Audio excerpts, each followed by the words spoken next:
Pernah nggak sih Anda berhenti sejenak dan mikir, kenapa ya saya melakukan ini? Apa sebetulnya motivasi di balik semua tindakan kita sehari-hari? Nah, hari ini kita akan coba bedah pertanyaan itu bareng-bareng pakai kacamata dari salah satu raksasa sosiologi, Max Weber. Pertanyaan ini kelihatannya simple ya, tapi coba deh dipikirin lebih dalam. Kenapa kita milih satu pekerjaan dan bukan yang lain? Kenapa kita nolongin orang asing? Atau kenapa kita ngikutin tradisi yang kadang kita sendiri nggak ngerti alasannya? Jawabannya, ternyata jauh lebih kompleks dari yang kita bayangin. Oke, kita mulai dari yang paling dasar dulu. Pertama-tama, kita harus bisa beda ini antara sekedar bertindak biasa dengan melakukan apa yang disebut tindakan sosial. Kelihatannya mirip, tapi ternyata beda banget. Coba deh kita lihat perbandingan simple ini. Kalau Anda lagi nyanyi-nyanyi sendirian di kamar mandi, ya itu cuma sebuah tindakan. Nggak ada urusannya sama orang lain. Tapi begitu Anda nyanyi di atas panggung di depan banyak orang, nah itu baru jadi tindakan sosial. Kenapa? Karena Anda melakukannya dengan mempertimbangkan audiens Anda. Jadi, ini dia kuncinya. Menurut Weber, sebuah tindakan itu baru bisa kita sebut sosial kalau memenuhi 3 syarat. 1. Dilakukan secara sadar. 2. Tindakan itu punya makna tertentu buat si pelaku. Dan yang paling penting, nomor 3, tindakan itu diarahkan atau mempertimbangkan orang lain. Jadi bukan sekedar refleks atau kebetulan.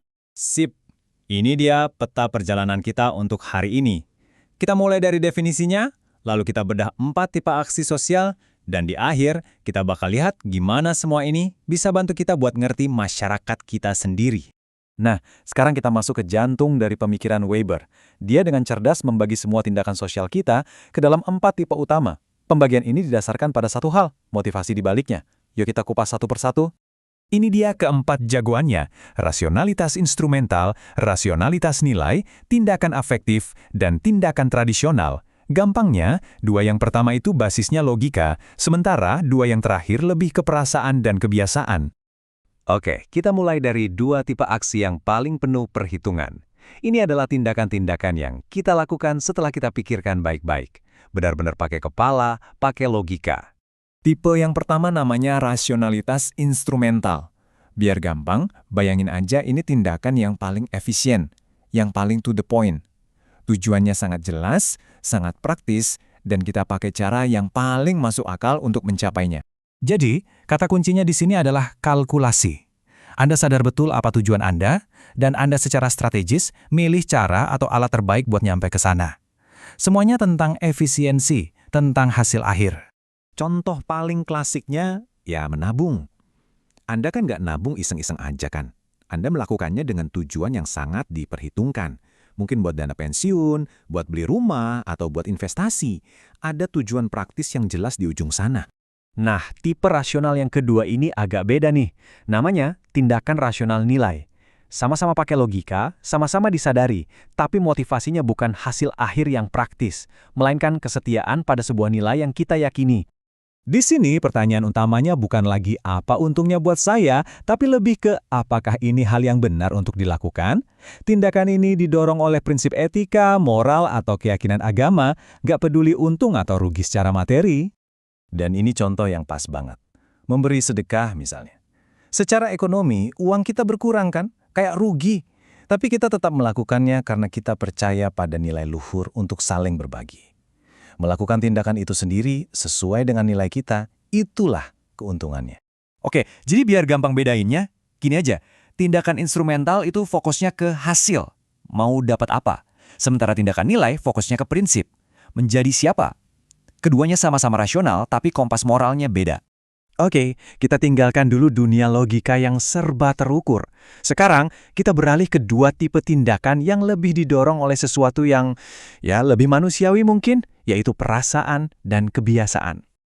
Tipe ketiga adalah tindakan afektif. Simpelnya, ini adalah tindakan yang didikte langsung oleh emosi kita pada saat itu juga.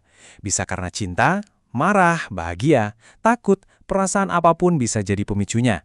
Ini tindakan yang datangnya dari hati, bukan dari kepala. Artinya, tindakan ini seringkali meledak-ledak dan spontan. Nggak ada tuh proses pikir panjang. Ini murni luapan perasaan, sebuah reaksi emosional yang keluar begitu saja, tanpa filter rasional. Contoh yang paling indah dan kuat mungkin adalah tangisan bahagia seorang ibu saat pertama kali melihat bayinya. Itu bukan tindakan yang direncanakan atau diperhitungkan kan? Itu adalah luapan emosi cinta dan kebahagiaan yang murni dan tulus. Dan sampailah kita pada tipe terakhir, tindakan tradisional. Ini adalah tindakan yang kita lakukan, ya karena dari dulu juga begitu. Ini adalah tindakan yang kita lakukan berdasarkan kebiasaan, adat istiadat, atau tradisi. Anggap aja ini mode autopilot sosial kita. Kita melakukannya karena itu yang diajarkan turun-temurun. Dan seringkali kita bahkan nggak pernah nanya lagi, kenapa ya kita harus begini? Jawabannya seringkali cuma, ya udah dari sananya begitu. Jadi, setelah kita membedah keempat tipe ini, pertanyaannya adalah, terus kenapa? Buat apa kita repot-repot mikirin ini semua? Nah, disinilah semua potongan puzzle ini akhirnya menyatu. Ini dia poin utamanya Weber. Fenomena sosial yang besar dan rumit seperti ekonomi, politik, atau agama, itu semua sebenarnya berakar dari jutaan tindakan-tindakan kecil yang dilakukan individu setiap hari. Jadi dengan memahami kenapa seorang individu bertindak, kita bisa mulai memahami bagaimana sebuah masyarakat bekerja. Keren kan? Nah, sebagai penutup, yuk kita kembalikan pertanyaan ini ke diri kita masing-masing. Coba deh renungkan kegiatan Anda hari ini. Dari bangun tidur sampai sekarang. Kira-kira, tindakan mana yang paling dominan? Apakah hidup Anda lebih banyak diisi oleh kalkulasi untung rugi? Atau didorong oleh nilai-nilai yang Anda pegang teguh? Mungkin oleh luapan emosi? Atau jangan-jangan sebagian besar hanya kebiasaan yang berjalan otomatis? Jawabannya mungkin akan cukup mengejutkan.